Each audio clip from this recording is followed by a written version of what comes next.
जी, क्या शरद पवार, अभी बहुत सारे लोग कह रहे हैं, बल्कि जो शरद पवार के समर्थक हैं या भारतीय जनता पार्टी के विरोध में जो लोग रहते हैं, या आ, उनको लग रहा है, या इस तरह का भी एक नैरेटिव है कि सेंटिमेंट जो है वो अभी शरद पवार के साथ है, सेंटिमेंट जो है वो उद्धव ठाकरे के साथ है।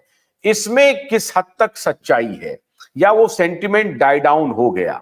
उस वक्त था जब अजित पवार छोड़ के गए थे, उस वक्त था जब शिंदे छोड़ के गए थे, लेकिन अब वो स्थिति नहीं है।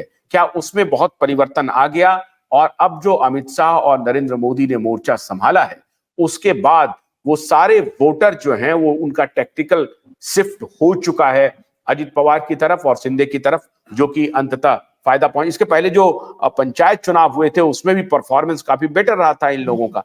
तो ऐसी स्थिति में क्या यह साबित कर रहा है कि शरद पवार और उद्धव जी के साथ अब कोई सेंटिमेंट नहीं है वोटर का? आपने जो बात कही है ना, वो मोटा मोटी बिल्कुल सही है। देखिए, मैं थोड़ा सा जाजे जो बोल रहे थे ना, उसके मैं थोड़ा सा और क्लियर कर दूं इसके अंदर। देखो, कांग्रेस में, महाराष्ट्र के में अगर मैं बात करूं, तो कांग्रेस के साथ कोई वैचारिक कांग्रेसी है और उसके लिए काम चल रहा है, ऐसा नहीं है। कांग्रेस यहाँ जिंदा है। वो जो उन्होंने कहा वो बिल्कुल सही है। वो जो कद्दावर नेता है, उनके पीछे जो पब्लिक होती है, उसी के ऊपर चलते भाजपा ने यही किया है। जो पब्लिक में जो जिनका कद्दावर नेता है ना, उसको वो साथ में ले रहे हैं, उसके साथ उनकी पब्लिक जाती है। ये भाजपा की स्ट्रेटेजी है। गुजरात में भी उन्होंने वही किया, महाराष्ट्र में भी वही कर रहे हैं। देखिए, कैसा है कि जो उन्होंने कहा है कि अभी भाजपा ने 37 सीट मांगी है इसके अंदर, तो वो उनका बराबर है। ये जो सीट आई है ना, जो जो हम आप लोग कह रहे थे कि 20 सीट भाजपा की नहीं आएंगी या 22 सीट वो मांग रहे थे पिछले, जैसा उन्होंने 25 लड़ी थी। आज ऐसी स्थिति है कि जो शिवसेना जो फूट गई, उसके अंदर एकनाथ शिंदे जी के पास जो आज शिवसेना है, उनके जो खासदार उनके पास है, वो खुद चाहते हैं कि हम कमल के ऊपर चुनाव लड़े। एक उदाहरण के तौर पे मैं बता दूं कि श्रीरंग बारणे जी है, वो चाहते हैं कि मैं रहूंगा शिवसेना का, लेकिन मैं कमल के ऊपर मैं चुनाव लड़ना चाहता हूं।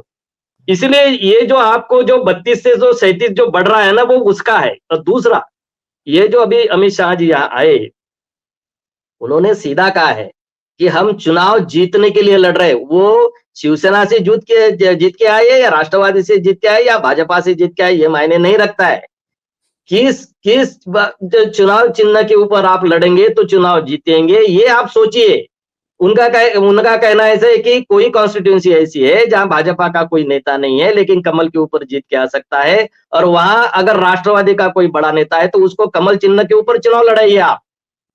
तो ऐसी स्थिति आएगी जो भाजपा के काम करने वाले नहीं है, जो शिवसेना का हो सकता है, राष्ट्रवादी का हो सकता है, वो कमल के ऊपर चुनाव लड़े। इसलिए जो टैली 35 और 37 के ऊपर जा रही है, वो इसी तरह से जा रही है। आप एक बात, वो ऐसा क्यों है मैं आपको बताता हूँ। जो मैंने श्रीरंग बारणे जी का बताया ना, वो बोलते हैं कि मैं कमल के ऊपर चुनाव लड़ना चाहता हूँ। ऐसे शिवसेना के 5-6 एमपी है, जो विद्यमान एमपी है, जो चुनाव लड़ना चाहते हैं, वो कमल के ऊपर लड़ना चाहते हैं। और दूसरी बात, वो जो सेंटिमेंट का जो आपने विषय कहा है ना, वो सहानुभूति का विषय खत्म हो गया। देखिए, अगर हम शरद पवार जी की बात करें, तो मैं दावे के साथ आज ही कह सकता हूं, शरद पवार जी एक भी सीट नहीं चुनाव जीत सकते। एक,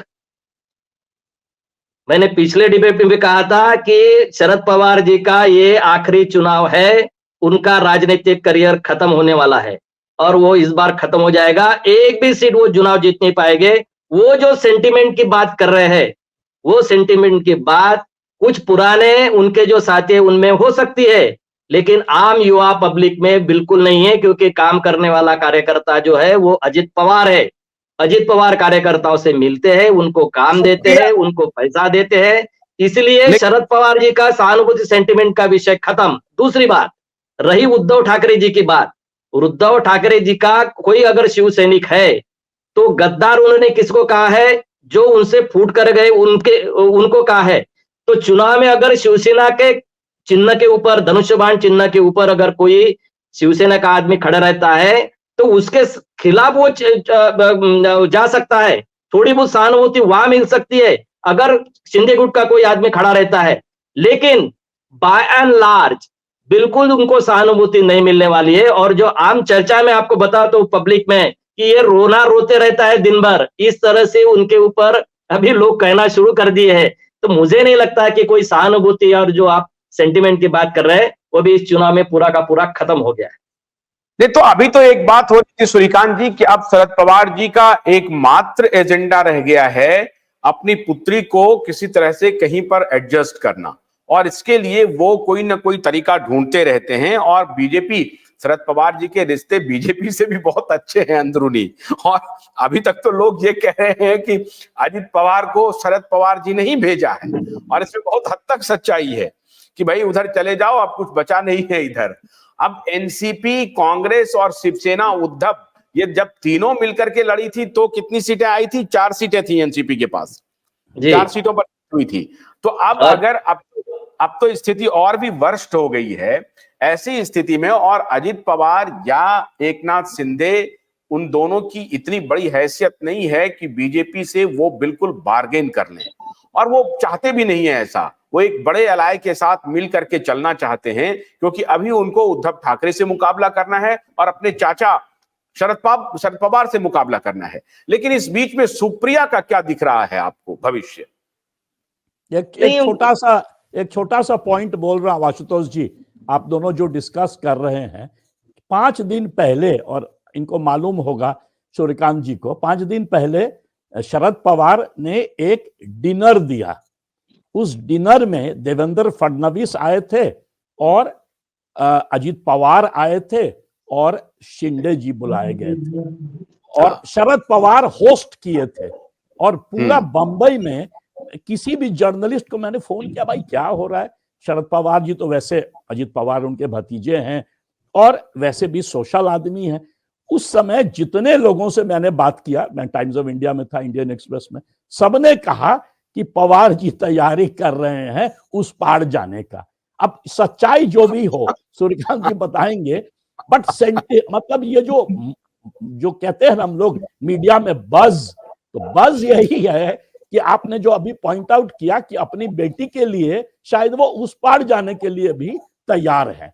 मतलब हमको तो ये लग रहा है कि जिस दिन राहुल गांधी का महाराष्ट्र वाला, बॉम्बे वाला ये खत्म होगा, मार्च 28 शायद डेट है उनका, क्या कहते हैं, भारत जोड़ो न्याय यात्रा, तब तक जो है वो किससे लड़ेंगे महाराष्ट्र में? लग रहा है कि पूरा कांग्रेस एनसीपी जो कहीं उस पार न उलट जाए।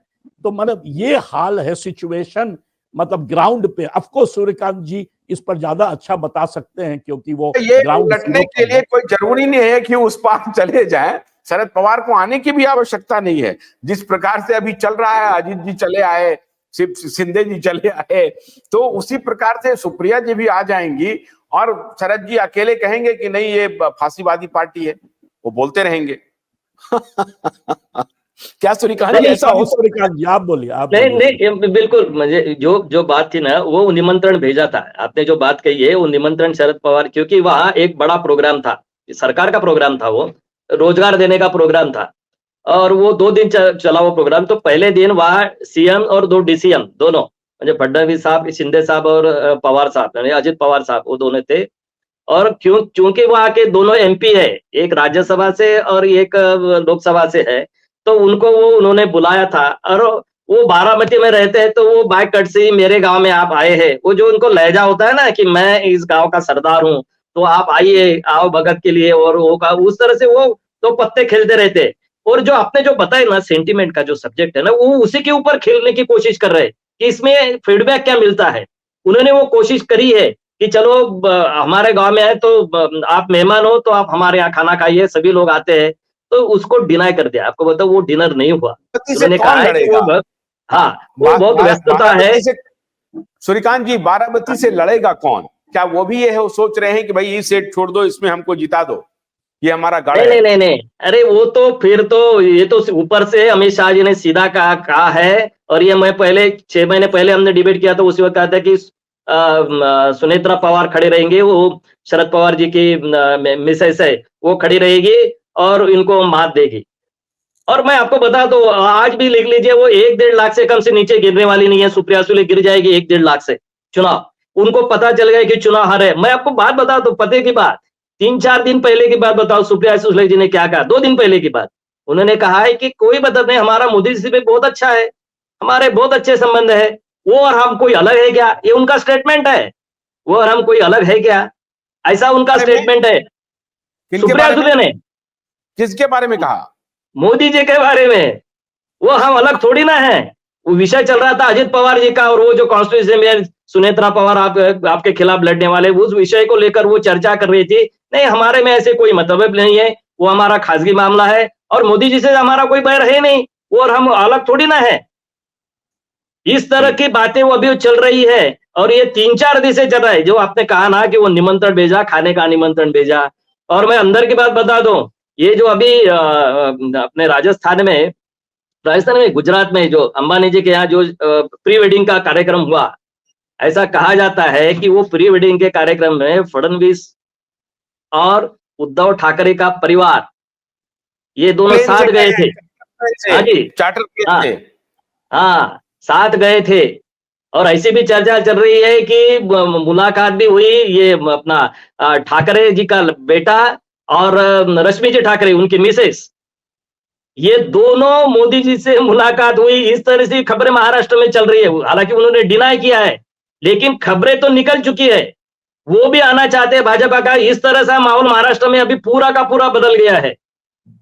वो लोग ये गए थे ये करने के लिए कि किसी तरीके से हमको उस केस से निकाल लो। सुनने में खबर ये चल रही है कि दिशा सालियान वाले केस में अपने बेटे को बचाने के लिए कहा कि हम बिना शर्त कोई भी बात मानने के लिए तैयार है, उसमें हमको रिलीफ दे दो। ये खबर चल रही है कि वो केंद्रीय गृह मंत्री से भी मिलके गए हैं, और संभवतः मोदी जी तक उन्होंने भेजा है संदेशा। मोदी जी से तो मुलाकात की पुष्टि नहीं हुई है, लेकिन केंद्रीय गृह मंत्री से मुलाकात की खबरें आ रही हैं।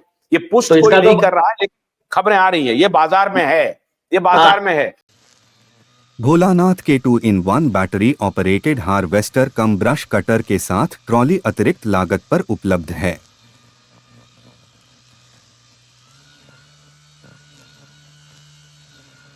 अधिक जानकारी के लिए कृपया दिए गए नंबर पर कॉल करें।